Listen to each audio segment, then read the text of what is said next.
Inflation came in hot and the market reacted. Let's talk about what's happening this week.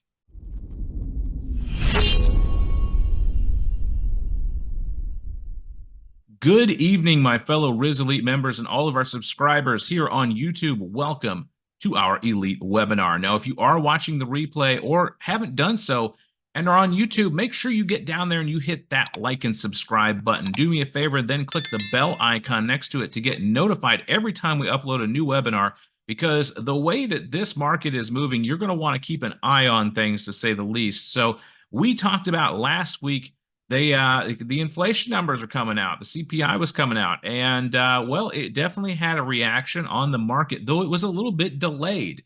You see here on Monday and Tuesday, we had a nice push up. We're kind of getting closer to that 5,200 level, but it was all for naught because we had reportings for the CPI, and that definitely pulled the market down on Wednesday through Friday. Now, a little bit of indecision here in the market on Friday. A lot of buying, a lot of selling, a lot of push, a lot of pull, not really a clear direction. So we are kind of sitting right at that 5,100 level. So the S&P 500 this week was mostly range bound, for lack of a better term. We could not breach 5,200 at all, didn't even come close to it.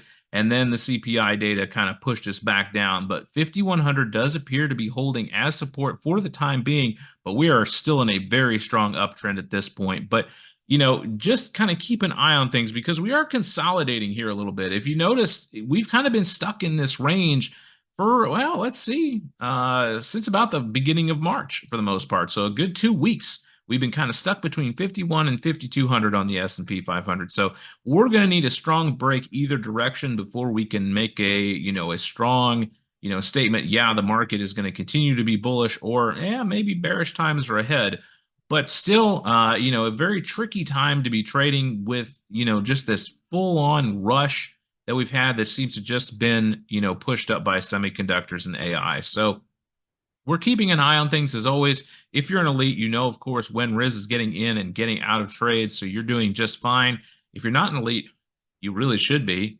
Make sure you check Riz's links down in the description for instructions on how to join Elite for when we have another opening. But let's keep rolling here because we got lots to cover. Let's take a look at the breakdown for the S&P 500. Now, I talked about, AI and tech being the big, pushers for the market. We see that here with both the communications and the tech sector outperforming the S&P 500 right now, but seeing a bit of a downturn here since about the 12th of March, so Tuesday.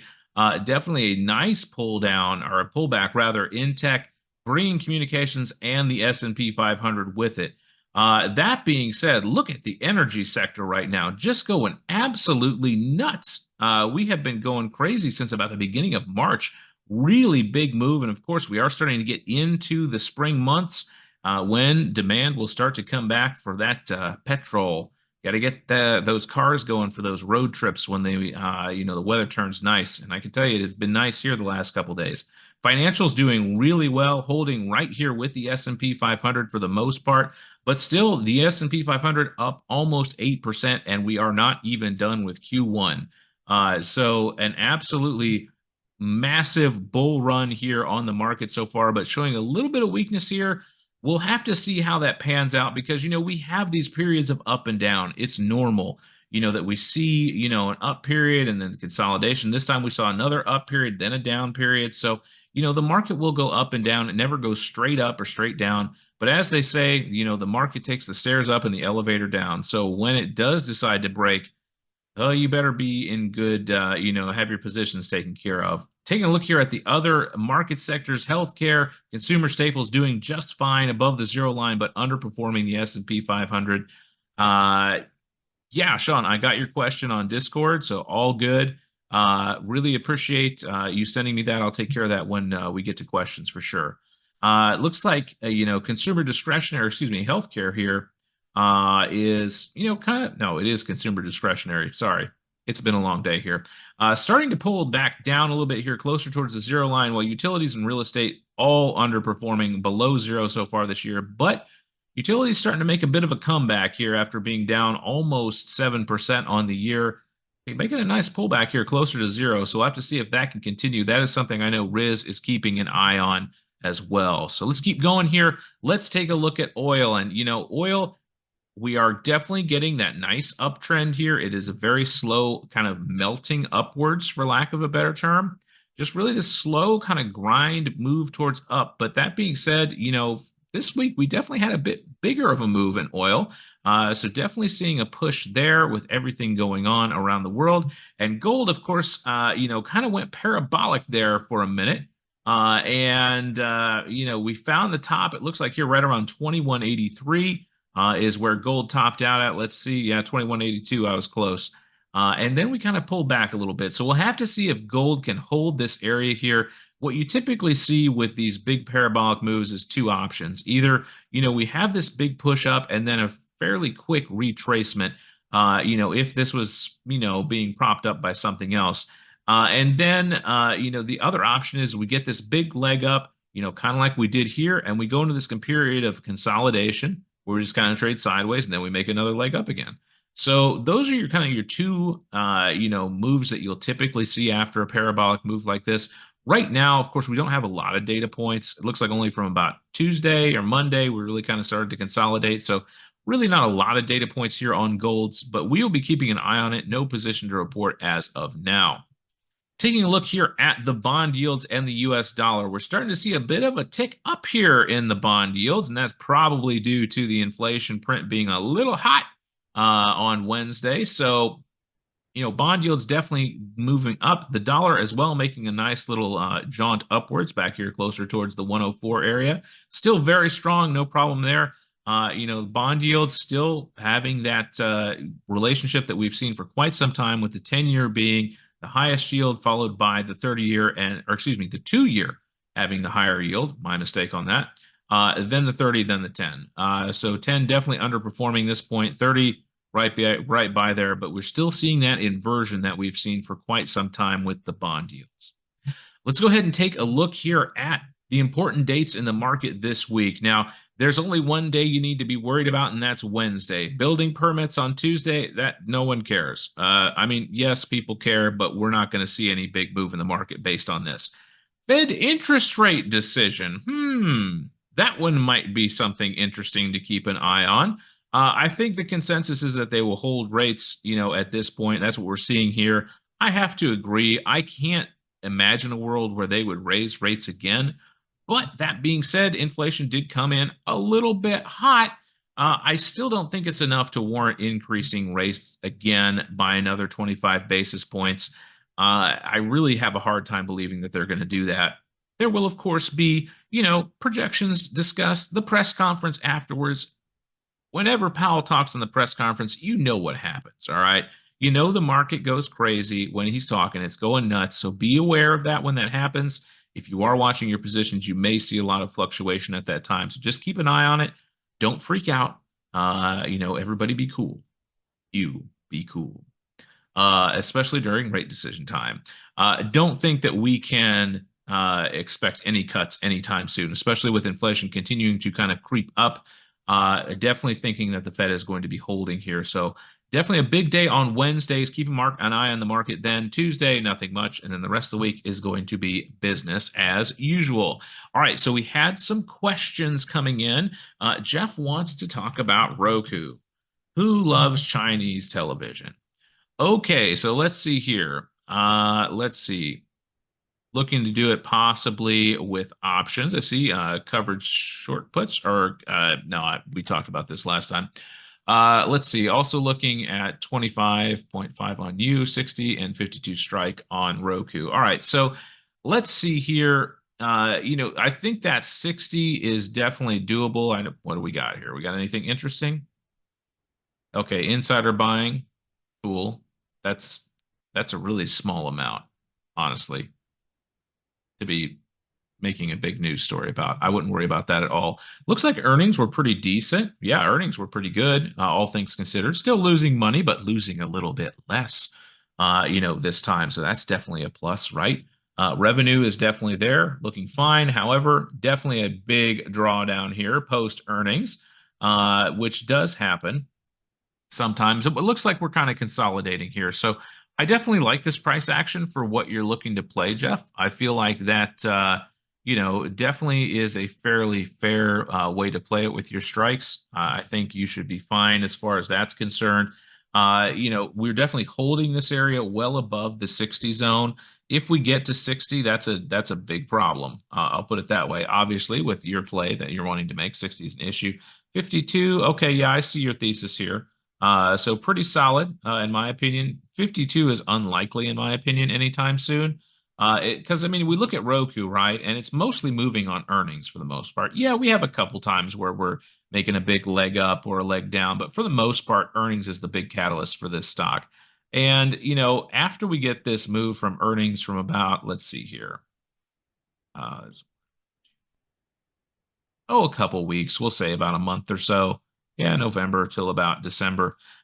After about, it looks like to me, after about a month after earnings, things have kind of cooled off for the most part with Roku, and it kind of gets back to business as usual, chopping about up and down. So I like your idea. Seems pretty solid. Looking for, let's take a look at you here, which was your second question. Unity Software, looking to possibly do an accumulation play at 25.50. Yeah, I mean, if you're in this already, looks like earnings were pretty solid. Wow, look at that. They are actually making money. Fancy that. A company making money. Revenue looking pretty solid too. Let's check these earnings here. Yeah, earnings were there. And looks like we got a lot of volatility, on earnings day and the day after, then a bit of selling. Looks like we're definitely holding here above this 25.50 area. Again, I can definitely see your thesis and kind of what you're shooting for. I like it. I mean, I think if, we can hold this 25.50 area, then we should be just fine, for your content, for your play that you're liking. Of course, as always, I do have to say I'm not giving you financial advice or telling you what you to do with your money. If it were me, I think that's a decent play. Definitely a play you can make. What news story do we have here? Okay, cool. Nothing, basically, as far as those news stories are concerned. So nothing to worry about there as far as a potential catalyst. Definitely looks like it wants to hold this area here. So, if we get back towards that 25.50 area again, and it looks like it wants to bounce, definitely looking like we're oversold here a bit. This could be a potential area where it starts to do a bit of recovery. It has recovered from here in the past. However, low side risk looks like we're looking at about 24.50-ish, 24.75, somewhere in that range. If we continue to drop, that would be your next support level. So definitely a possibility here. If this is something that you believe in, you like what they're doing, seems like they're doing okay earnings-wise. Looks like they've been beat down a bit. And by a bit, I mean a metric ton. Yeah, so I mean, it's definitely a stock that has been beat down from where it was in the past, but that doesn't necessarily mean that you can't make money on it. So just keep an eye on it. I wouldn't let it go much past, if I were going to play this as a swing trade. I mean, realistically, let's see here. Yeah, I don't think I'd let it go much past 24.50 if I were going to make this play, but that's just me. You can make your own call if that's what you want. But yeah, in general, if it holds this area, I think I like it for a potential move up. Are we going to see 200 again on this? I doubt it, but it's possible. All right, Sean sent me some questions, and he dropped in just to make sure that I got them, and I appreciate that. Hey, anytime, Jeff. Always love your questions. All right, so he's got, all right, looking at ALB at 130. All right, let's take a look at that first. Albemarle Corporation. He sent me a little bit. This is a stronger chemical mineral company. Looks like it's been beat down a bit. Looking for this one at 130. Let's see here. Oh, he has some at 130. Wants our opinion on it. So obviously we're getting hammered here a little bit. Looks like ever since, about last November. Oh, I'm sorry, that's November 2022. Been a bit longer than that. Very solid downtrend on this one. So that is definitely something to be aware of with this. If you're in it at 130, you aren't in it too bad, honestly. Maybe you got in on this dividend. That wouldn't hurt. Feels like it's undervalued. Looks like earnings are doing okay for the most part. Not too hot here in November. But, otherwise not terrible. Looks like they're missing on revenue quite a bit, but they're in the billions. I suppose a few 100 million here or there. Who will miss it, right? So, We definitely feel like we've kind of found a floor here around 110. If I had to guess, I'm thinking, where could you have possibly gotten in at 130? Maybe in this kind of run up here, or maybe you got lucky and got in somewhere in this area. So, definitely an interesting one. I'm not too familiar with this one, to be honest with you, but an interesting chart. My concern is this long-term downtrend that we've been in. Really just been getting hammered for like the last couple years almost. Since 2022, basically, we've just been getting hammered for the most part. Looks like earnings are good, dividends are good. So, I mean, it seems like a pretty solid company. I'd have to dig into the financials more to, ascertain that my thesis there. But I would just be careful on these stocks that have been in long-term downtrends. Can be very tricky to, kind of bottom pick where they're going to go. Another one I might bring up here is PayPal, everybody's favorite payment processor. This is one that's been in a downtrend for quite some time too, since 2021. So why I'm bringing this up, just be very, very careful when you are trying to buy the bottom on, these, just beat down stocks that are, you know, from the financial standpoint, not in bad shape, but just their stock valuation has taken a beating. So be careful on that one. Uh, you know, Maybe if you get up to 140 or 150 on this one, maybe it might be a time to consider possibly letting it go. Just take your money and run. But just if you believe in this company, you've looked into the financials and the fundamentals and things like that, and you believe that this company is going to recover, you can hold it for longer. But for me, something that's been beat down like this for so long, I'd have a little hard time holding on to it for too much. Okay, wanted us to take a look at NU. All the weird ones here. So new holdings as opposed to old holdings. Looks like they've not been around for some time. This kind of looks like penny stock bullshit to me, brother. Uh, I would be careful on this one. He's looking at it as possibly a growing financial firm. Well, let's see here. We're currently approaching overbought levels. We are well extended past the moving averages, and we're only at $11.60. Do I think we can continue this move? It's possible. Anything's possible with these. I don't know this company very well. Looks like they had a bit of a miss here, not by much. So, I mean, they're doing okay as far as earnings and revenue is concerned. Uh, again, uh, just a more recent listing, so barely, not too much data. Looks like we're about to reach our IPO price, which is always fun when you finally get back to that. So yeah, actually, no, we've exceeded our IPO price. We're closing into all-time highs. And let me tell you, when stocks like this get towards their all-time highs, that is a strong point of resistance. So be aware of that as this thing continues to go. If it continues to move like this and just blows through those all-time highs, well, good for them. But I would not try and chase this thing up. That's just me personally. If you like it, if you believe in this company, could be a great option for you. And definitely something that you could consider. I just wanted to look here, make sure I didn't miss anything. Okay, there is one more. Wanted to know about my thoughts on XP, a decent growth fintech company. Let's take a look at XP, otherwise known as Experience Points. All right, let's see. Let's dig into this a little bit. All right. Another fairly recent IPO, 2020 is when this one came out. So better than new and you. Better, I mean, as more, longer on the market, right?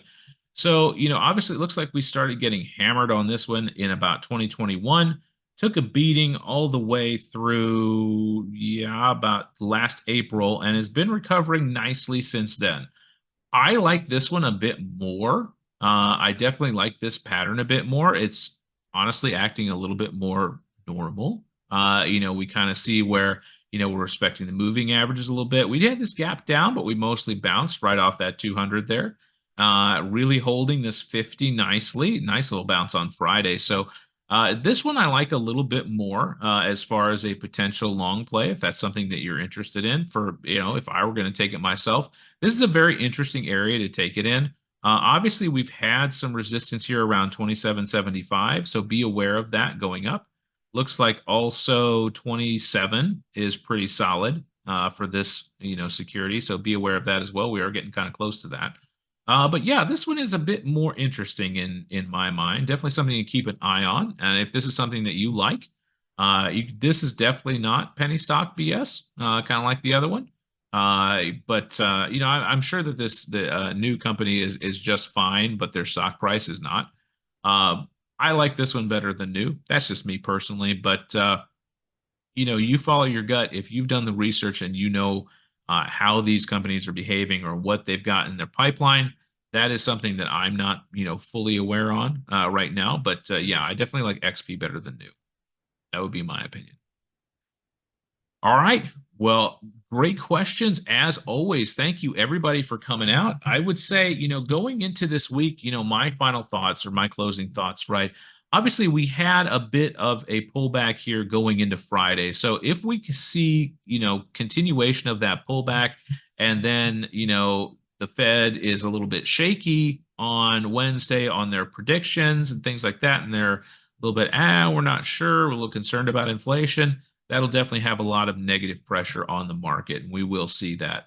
That being said, if they come out, they're like, nah, everything's cool, a little bit extra inflation, it's all good, don't worry about it. Don't worry about the prices of food or gas, it's all good. You know, maybe the market goes back up a little bit. So just kind of keep an eye on Wednesday. Me personally, I kind of feel like we've topped out a little bit here on the market. I think that this euphoria is starting to cool off a little, and maybe everybody's getting off of the AI hype train for the time being. So we may see some continued moves, you know, back towards the moving averages, which is right where our trend line is, I might add. So that's kind of interesting there. The 50 is just living right on our trend line. And so if we do kind of see a bit more of a pullback towards that, that would definitely be a more of a bearish sign to keep an eye on. So thank you everybody for coming out. If you watch this on YouTube, again, make sure you hit that like and subscribe button on the way out, and we'll see you in the market on Monday.